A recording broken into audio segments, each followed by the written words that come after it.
नमस्ते मंडळी, आज ना मस्त असं झणझणीत चमचमीत ताज्या वाटणापासून बनवलेलं हे माशाचं कालवण, कुरकुरीत फिश फ्राय आणि सोबत मस्त असा वाफाळलेला गरमागरम भात. वा, अप्रतिम.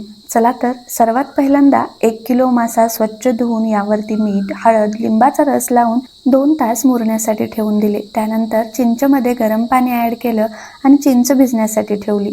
आता या फिश करीचं मस्त असं ताजं वाटण बनवण्यासाठी कढईमध्ये 2 ते 3 चमचे तेल घेतलं. यामध्ये 10 ते 12 लसूण पाकळ्या, 2 इंच आल्याचे तुकडे आणि 3 कट करून घेतलेले मोठे कांदे ॲड केले. आता कांद्याला हलकासा सोनेरी कलर येईपर्यंत परतून घेतला आणि एका प्लेटमध्ये काढून घेतला. त्यानंतर कढईमध्ये 1 चमचा तेल घातलं आणि यामध्ये 1 वाटी सुक्या नारळाचे तुकडे हलकासा सोनेरी कलर येईपर्यंत भाजून घेऊन काढून घेतले. त्यानंतर 2 ते 3 चमचे धनेही मस्त असा खमंग वास येईपर्यंत भाजून घेतले. आता हे भाजून घेतलेले सर्व मसाले आणि थोडीशी देठासहित कोथिंबीर मिक्सरच्या भांड्यामध्ये ॲड केली आणि याचं बारीक असं वाटण बनवून घेतलं.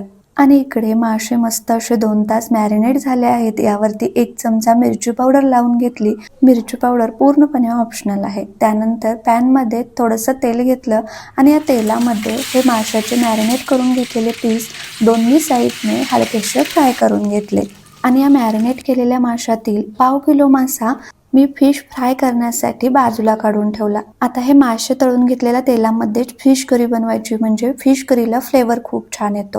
तेल हलकंसं कोमट करून घ्यायचं. यामध्ये 4 चमचे घरगुती कांदा लसूण मसाला आणि 2 चमचे काश्मीरी लाल मिरची पावडर टाकली. तसेच आपण बनवून घेतलेलं ताजं वाटण ॲड केलं. आता हे वाटण चांगलं तेल सुटेपर्यंत परतून घेतलं आणि त्यानंतर आपल्याला जितकी ग्रेव्ही पातळ हवी आहे त्यानुसार गरम पाणी ॲड केलं.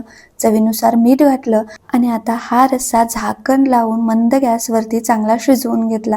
त्यानंतर यामध्ये 1 वाटी चिंचेचं पाणी, फ्राय करून घेतलेले माशाचे पीस, भरपूर अशी बारीक कट केलेली कोथिंबीर आणि 1 चमचा फिश करी मसाला किंवा कोणताही नॉनव्हेज मसाला ॲड करायचा आणि करीमध्येही मासे 5 मिनिटं शिजवून घ्यायचे.